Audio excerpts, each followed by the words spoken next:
We often talk about life being a journey, right? A long road full of twists and turns. But what does that actually mean for us? Today, we're going to dig into that idea through the lens of faith. We'll be asking three really simple but important questions. Who are we traveling with? Where are we headed?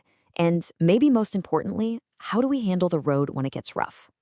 Have you ever had that feeling where you feel like you're on a road that just stretches on forever and you can't quite see the destination? It's a feeling we all get, that sense that life can sometimes feel endless and, if we're being honest, pretty tiring. It kind of reminds me of a story about a crazy 12-hour bus trip to Chicago. The person telling it said it was just exhausting, but there was also this simple joy to it. Watching the world go by, dozing off, reading a book. And here's the thing. No matter how long and endless that road felt, it always eventually came to an end. So that bus trip is really the perfect little picture for a much bigger idea, life itself as a long journey. It's a really powerful way to think about our time here, and it's an idea that's actually at the very heart of the Christian faith. So what does it even mean to be on a journey of faith? Well, the theologian Alistair McGrath puts it this way. It's seeing your faith not as some static place you've arrived at, but as a dynamic journey through the world. That's a huge shift in perspective, right? It's not about standing still, it's about being in constant motion.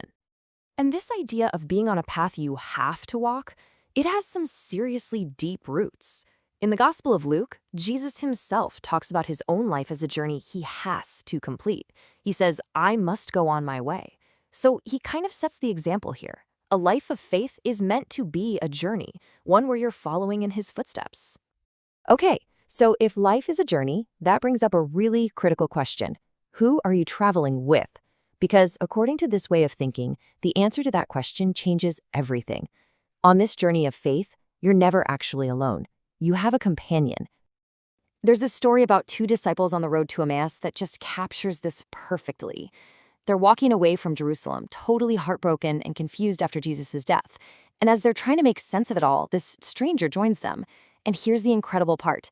They have no idea that it's Jesus himself, walking right there beside them in their absolute lowest moment.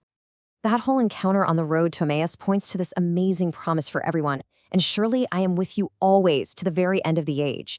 It's this belief, this core idea that we aren't walking this road by ourselves, that gives people the hope and the purpose they need to keep going, no matter how tough things get. So, you've got a companion for the journey. Awesome. But that brings up the next big question. Where are you going? I mean, a journey isn't just about aimless walking. It's about walking towards something. If you don't have a destination, you're not really on a journey. You're just wandering. And this is the huge critical difference between a wanderer and a pilgrim. A wanderer's footsteps are aimless. The song they sing is full of questions, like, where did I come from? Where am I even going? But a pilgrim, they walk with purpose. Their song is one of certainty, of seeing their destination, their Zion, from far away, because they know exactly where they're headed, toward God's kingdom. So how does a pilgrim navigate? Well, they've got two kinds of maps. The first one is the Bible, which is seen as this essential guide that shows you where you've come from and where you're going. The second map is the example of all the people who have walked this path before, what's called a cloud of witnesses. These aren't ghosts, of course. It's about the inspiring stories and lives of people who came before, acting like signposts, cheering you on to finish your own journey well. But let's be real. No journey is just a straight, smooth road, right? There are always going to be unexpected bumps, detours, and tough spots. So what happens when the path leads right through hardship, confusion, and pain? This is so crucial to understand. Being on a journey of faith doesn't mean you get a free pass from hardship. Not at all. Just think back to those disciples on the road to Emmaus. They were believers, and yet they were confused and filled with despair. Faith isn't supposed to prevent trials. It's meant to get you through them. So in those really difficult moments, what's the answer? The key is to remember two things. First, you're not alone. That companion is still right there with you. And second, there's still guidance. Just like how God guided the Israelites through the desert with a cloud by day and a pillar of fire by night, this constant visible presence, the belief is that the Holy Spirit does the same for believers today, especially when the journey gets tough. And this is where it all starts to click.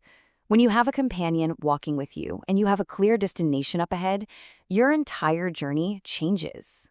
It stops being this aimless, confusing wandering, and it becomes something so much more powerful, a walk with real purpose. This is really the fundamental mindset of the pilgrim. They live right here in this world, but they know their ultimate citizenship, their true home, is somewhere else. And that perspective changes everything. It means they don't get completely attached to the things of this world because they know that one day they're going to have to leave it all behind. They live here for sure, but they're headed somewhere else. And this is the final, beautiful vision of that destination. After all the miles, all the struggles, and all the joys, the journey doesn't just end in nothing. It ends with an arrival, a final homecoming, this idea of resting in the embrace of God. So, as we wrap this up, the question really turns from the general to the personal. Whether you think of life as a journey of faith or not, it's a really powerful thing to ask yourself. Are your steps aimless, or are they purposeful? If you look at the road you're on right now, where are your steps heading?